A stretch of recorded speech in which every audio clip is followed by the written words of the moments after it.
মানে মানুহেনো কি কৰ্ম কৰিব লাগে কৃষ্ণ কৃষ্ণ হে হৰি ৰাম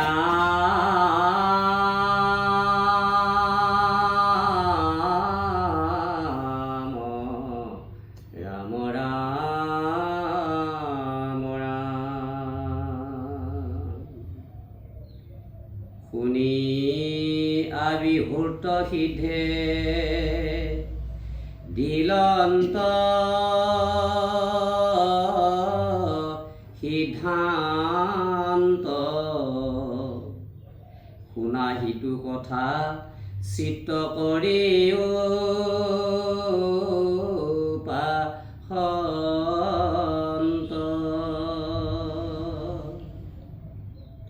পৰম গহন অতি ইটো বেদ বাণী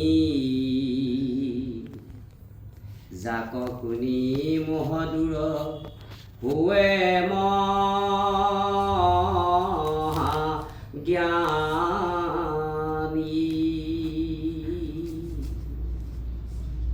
মানে নৱসিদ্ধৰ ভিতৰত এজন সিদ্ধ হৈছে আবিপুত্ৰ সিদ্ধ আৰু সেই সিদ্ধান্ত দিছে সিদ্ধই কি বুলি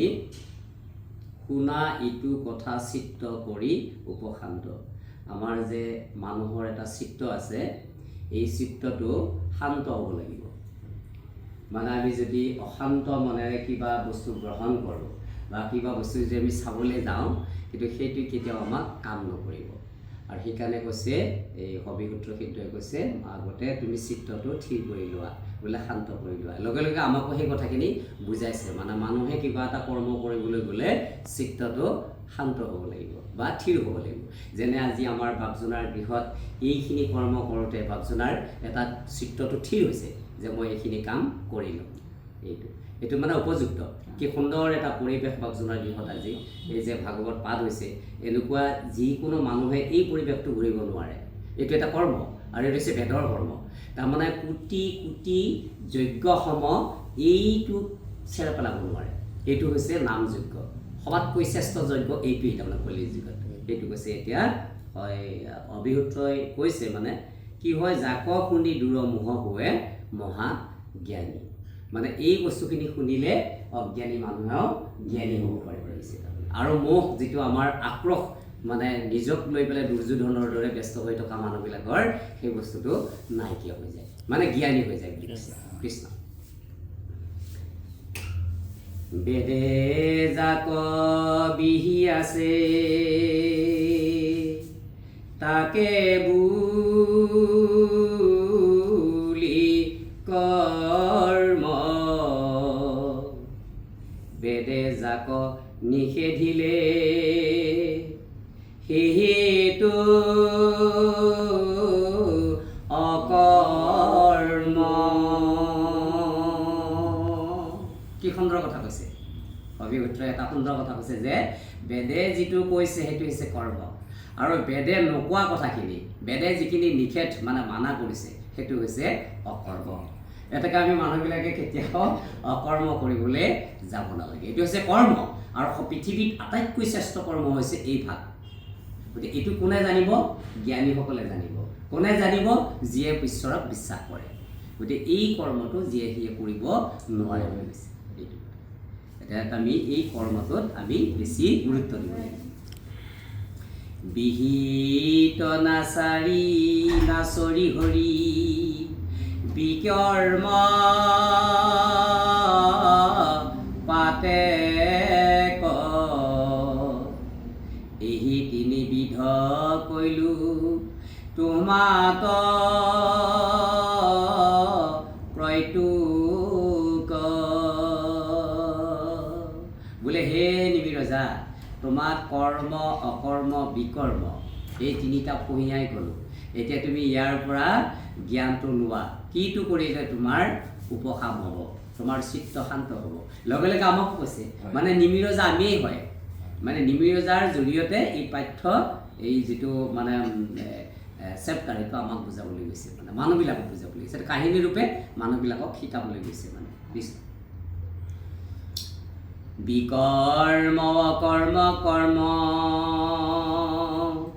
এহিতু তৃতয় বেদৰেখে মত জানা লৌকিক নহয়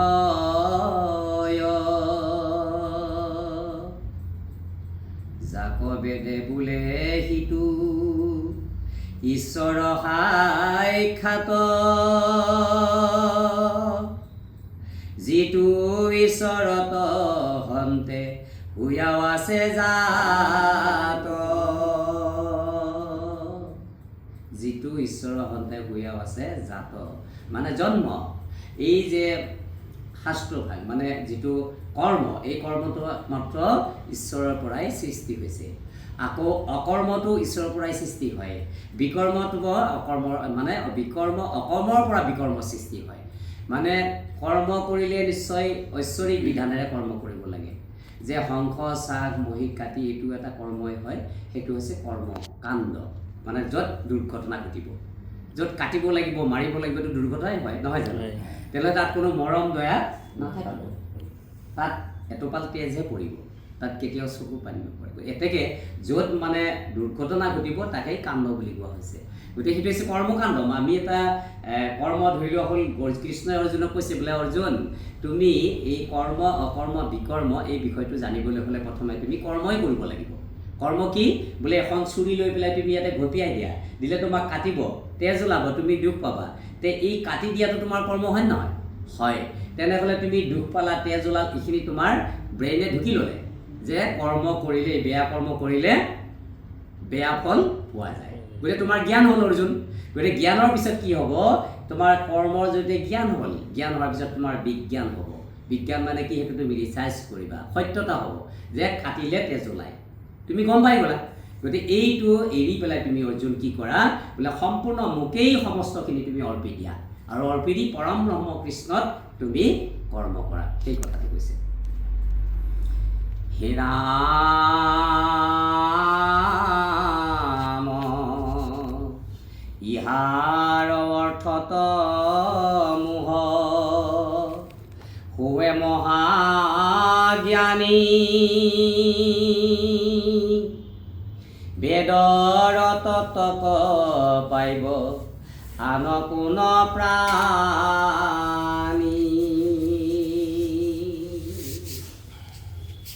কৰ্মযোগ জিজ্ঞাসী আছিলা শিখবত বালক সময়ে তাক বুজিবা কি মত আৰু বোলে কৈছে অভিভূত্ৰই ৰজাক কৈছে বালক কালত মানে একেবাৰে সৰু সময়ত আমি সেইবিলাক জ্ঞান আমাৰ নাথাকে কিন্তু তেতিয়া কি হয় সংগ যেতিয়া আমি পাই যাম ভকতৰ সংগ পাই যাম ভকতসকলৰ সংগ সাধু সংগ পোৱাৰ লগে লগে আমাৰ কি হয় জ্ঞান ভিতৰত থকা জ্ঞানটো উদ্ভৱ হয় মানে জন্ম হয় বুলি কৈছে এতেকে আমি সদায় সংগটো ল'ব লাগিব এতিয়া বাপজৰাই এই বস্তুটো বিচাৰিছে ইয়াতকৈ আৰু শ্ৰেষ্ঠ কৰ্ম নাই গতিকে এইটোৱেই বিচাৰিছে যে মই ঈশ্বৰৰ গুণানুকীৰ্তন শ্ৰৱণ কীৰ্তন কৰি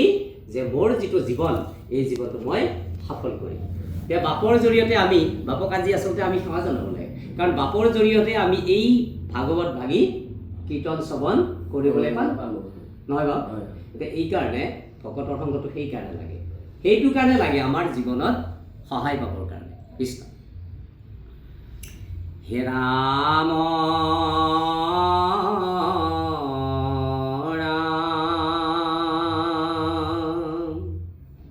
পৰম দুষ্কৰ কৰ্ম যুগ অতিশয়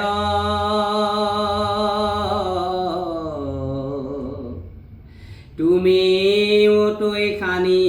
শিশু ইচ্ছাকুত নয় এই ভাবি নকহিলে সি কথাটো মাত সেই কৰ্মযোগ বাবে কহিব সাক্ষাৎ যিটো মত গহন কৰ্ম শুনা পৰিছেদ শিক্ষা দেই মূঢ়ক পৰোক্ষ বাদে বেদ স্বৰ্গ সুখ আদি লোভ লগাই প্ৰথমত প্ৰৱৰ্তান্ত অজ্ঞানিক সকাম কৰ্মত। বৰ সাংঘাতিক কথা এটা কৈছে যে সকাম কৰ্ম বলি বিধান শংখ চাক মহিক কাটি স্বৰ্গ পাইব বুলি সেইবিলাক কৰ্ম অজ্ঞানীয়ে কৰে। গতিকে সেই ৰজা তুমি শুনা যে সেই কৰ্মবিলাকত কি হয়, পুণ্যবিলাক পায় নোপোৱা নহয়। যিকেইটা দিন তেওঁৰ পুণ্য হ'ব সেইকেইটা দিন তেওঁ স্বৰ্গত থাকিব, আৰু যেতিয়া সেই পুণ্যখিনি শেষ হৈ যাব তেওঁ লগে লগে তাৰ পৰা হহকি পৰি মৰ্তটো নাথাকে বোলে একেবাৰে নৰকলৈ গুচি যাব। তেনেহ'লে আমি সেই কৰ্ম কৰি নৰক ভুঞ্জিবলৈ লাগে নেকি বাৰু? এতিয়া আমি মানুহবিলাকে বুজি পাব লাগিব যে কি কৰ্ম কৰিলে আমাৰ ভাল হয়। এতেকে আমাক লোভ দেখুৱাব যে আপুনি এই যে যজ্ঞ বিধান বলি বিধান কৰিলে তুমি স্বৰ্গত থাকিব পাৰিবা, এইবিলাক লোভহে বুলি কৈছে, লোভ দেখুৱাব। কিন্তু তাৰ পৰা আমি কেতিয়াও লাভৱান হ'ব নোৱাৰিম, আমাৰ জীৱৰ কেতিয়াও মানে মুক্তি নহ'ব। ভুঞ্জিব বিশিষ্ট ভোগ লোভিয়া স্বৰ্গক হেনয় কামনা কৰি অৰ্চে ঈশ্বৰক বাঢ়ৈ প্ৰীতি বেদৰ শুনিয়া ফলশ্ৰুতি পাছে সেই কৰ্মে তাৰ সাধিবে মুকুতি। সেইবোৰ অকৰ্ম ত্যাগ কৰি যেতিয়া ঈশ্বৰত ভজি যিটো আজি বাপজনাই অনুষ্ঠান কৰিছে এইটো পৰম ব্ৰহ্ম কৃষ্ণক আৰাধনা কৰা অনুষ্ঠান, আৰু এই অনুষ্ঠানৰ যোগেদি মুকুতি লভিব বুলি কৈছে। মানে আমাৰ যিটো আত্মা আছে এই আত্মাই জীৱাত্মাই পৰম ব্ৰহ্ম কৃষ্ণৰ ওচৰত গতি কৰিব। এইটো কাৰ কাম বোলে? জ্ঞানী বিজ্ঞানী তদং ৰহস্য যাৰ আছে, যিসকল সাধু মহন্ত সেইসকলে এই পন্থটো জানে, আৰু যিসকল অজ্ঞানী সেইসকলে সদায় জীৱবধ কৰিব কাৰণতে কৰি তেওঁলোকে স্বৰ্গ পাব বুলি শংখ-চাক কাটি স্বৰ্গত বাঞ্ছনা কৰিবৰ কাৰণে ইচ্ছা কৰে। আৰু ইচ্ছা কৰাৰ লোকৰ কি হয়? পাপহে হ'ব, তেওঁৰ কেতিয়াও পুণ্য নহয় বুলি কৈছে, ভাগৱতে কৈছে। মানে এইটো আমি এতিয়া আজি যিটো যজ্ঞ এইটো হৈছে নাম যজ্ঞ। যেন পিতৃ শিশুক লাডুৰ লোভ দেই তাক পাইব বুলি শিশু ঔষধ পিয়ই পাছে খণ্ড লাডুৱে গৰ্ভৰো ৰোগ হৰই সেই মতে অজ্ঞানী বেদৰ শিক্ষা ধৰ। এজন ব্ৰাহ্মণে আহি গৃহস্থক ক'ব বোলে ইটো কৰ সিটো কৰ সিটো কৰ, ছাগলী কাট, হাঁহ কাট, পাৰ কাট, ছাগলী কাট ইত্যাদি ইত্যাদি, এইবিলাক হিংসা ধৰ্ম কৰি এটা লোভ দেখুৱাব। এতিয়া এটা পতন্ত্ৰ দিছে, মানে এক্সাম্পল, মানে সৰু শিশু এটাক যদি আমি এটা নাৰিকলৰ লাড়ু, সেইটো কিন্তু বিষৰ লাড়ু, কিন্তু শিশুৰ হাতত যদি কওঁ বোলে বোপায়ো এইটো এটা নাৰিকলৰ লাড়ু তুমি খোৱা, সি নাজানিব, সি খাই দিব। খাই দিয়াৰ পিছত কি হ'ব বোলে সেই লাড়ুটোৰ ভিতৰত গৈ তেওঁৰ মাৰি পেলাব। তদ্ৰূপ সেই কথাখিনি কৈছে অজ্ঞানীবিলাকে সেই স্বৰ্গ পাম বুলি শংখ-চাক মহিক কাটি বলি বিধান কৰি পেলাই সেই অকৰ্মবিলাক কৰি থাকে, বিকৰ্মবিলাক কৰি থাকে। গতিকে সেই যিটো লোভ, সেই লোভটো কোনে দেখুৱায়? আমি নাজানো আচলতে, কাৰণ আমাৰ কবিয়ে কৈছে যে আমি শিশুমতী। মতি শিশু মানে হ'ল সৰু কেঁচুৱা, আৰু মতি মানে হ'ল মন। গতিকে আমাৰ মনবিলাক মানুহৰ শিশুৰ দৰে হৈ থাকে, কাৰণ এই মুহূৰ্তত যদি কোনোবাই ভাল কথা দিয়ে তাকো ল'ব আমাৰ মনে, এই মুহূৰ্তত যদি আকৌ কোনোবাই বেয়া কথা দিয়ে তাকো ল'ব আমাৰ মনে। তাৰমানে কেঁচুৱা এটাক যি দিয়া হয় তাকেই লয়। এটাকে কবিয়ে কৈছে আমাৰ শিশুমতিটো মানে শিশু, গতিকে এই শিশুমতিক যদি কিবা ভুল হৈ যায় আমাক ক্ষমা কৰিব। শিশুৱে মানে শিশুৱে যেনেকৈ ক্ষমা বিচাৰিছে কবিয়ে তেনেকৈ ক্ষমা বিচাৰিছে ভকতসকলৰ সমাজৰ আগত। তো এই যে অকৰ্মবিলাকৰ সেইটো গতি হয় যে আমি দেখাত লাডুটো হয়, লাড়ুৰেই হয় বা অমৃতৰে হয়, কিন্তু ভিতৰত গৈ তাক মানে বিষৰ দৰে কাম কৰে বুলি কৈছে।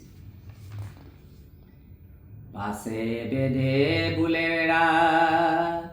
ইখব কাম নিষ্কামে কৰিবা বেপ কৃষ্ণ তয়ৰ্পণ। বোলে নিমি ৰজা বেদে কি কৈছে, সকামটো তুমি বাদ দিয়া, নিষ্কামভাৱে পৰম ব্ৰহ্ম কৃষ্ণক ভাৱনা কৰা, যিটো আমি আজি কৰিছোঁ এনেকৈ কৰিবলৈ কৈছে। গতিকে কৰিলে কি হ'ব তোমাৰ, সেহি কৰ্মে কৰাই বিষয়ত বিৰকতি উপজাৱৈ মাধৱত পৰম ভকতি। যেনে প্ৰথম দিনাখন এইখন গৃহত এই ভকতসকলক আমন্ত্ৰণ নিমন্ত্ৰণ জনাই এনেকৈ এটা পৰিৱেশ কৰি ভাগৱত পাঠ কৰা হৈছিলে, নহয়নে আই? হৈছিলে। গতিকে সেইদিনাখনক প্ৰতি আজি পৰ্যন্ত বাপ জনাই মতিটো ইয়াতে দিছে। সেইকাৰণে ভগৱন্তই লাহে লাহে গতি ঊৰ্ধ্বফালে কৰাইছে, হয়নে বাৰু? আমাৰ প্ৰমাণ হৈছে এইবিলাক, জ্বলন্ত প্ৰমাণ এইবিলাক। যে ভগৱন্তই লাহে লাহে সাম কাটি আনিছে যে আমাৰ যদি কিবা ৰোগ আছে, ব্যাধি আছে, সেইখিনিও শেষ কৰি দিয়ে। এই যে ঔষধৰ কথাটো কৈছে, মহা ঔষধ, যে ভগৱন্তৰ কৃষ্ণৰ গুণানুকীৰ্তনখিনি মানুহৰ কাৰণে মহা ঔষধি। কিন্তু ই শৰীৰৰো কাম কৰে, কিন্তু মানুহৰ প্ৰথম থেৰাপি কি কৰে মানে মনটোক, মানে যিটো মানসিক ৰোগ মানুহৰ, এই মানসিক ৰোগটো দূৰ কৰিব পাৰে কৃষ্ণৰ সংস্কৃতিয়ে। পৰম ব্ৰহ্ম কৃষ্ণৰ গুণানুকীৰ্তনে মানুহৰ যিটো মানসিক ৰোগ, যিটো ৰোগ কোনো ডক্তৰ নাই ভাল কৰিবলৈ, গতিকে সেইটো ৰোগ ভাল কৰিব পাৰে একমাত্ৰ কৃষ্ণৰ শ্ৰৱণ কীৰ্তনে। হে ৰাম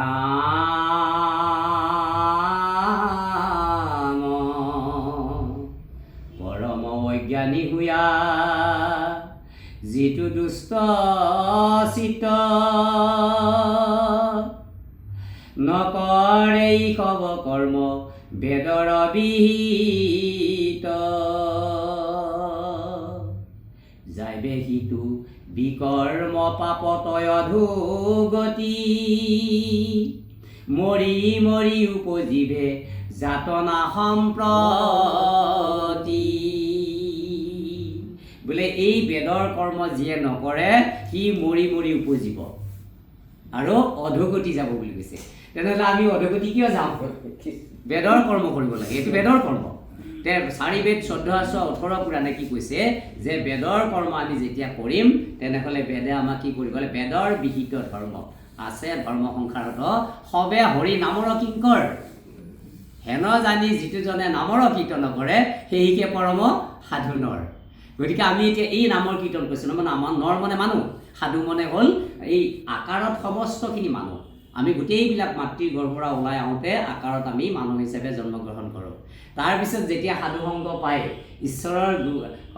হৰিচৰণ আমি ভজোঁ, আমি যেতিয়া পৰিৱৰ্তন হৈ যাম, আমি যেতিয়া সংস্কাৰ হৈ যাম, তেতিয়া নৰোত্তমলৈ পৰিৱৰ্তন হৈ যাম। এতিয়া আমি নৰোত্তম, যিয়ে ঈশ্বৰ কৃষ্ণৰ গুণানুকীৰ্তন কৰে সেইসকল মানুহ, নৰ মানে মানুহ, উত্তম মানে মানুহতকৈ, সৰ্বসাধাৰণ মানুহতকৈ ওপৰত বুলি কৈছে। এতেকে আমি সদায় বেদৰ কৰ্মহে কৰিব লাগে।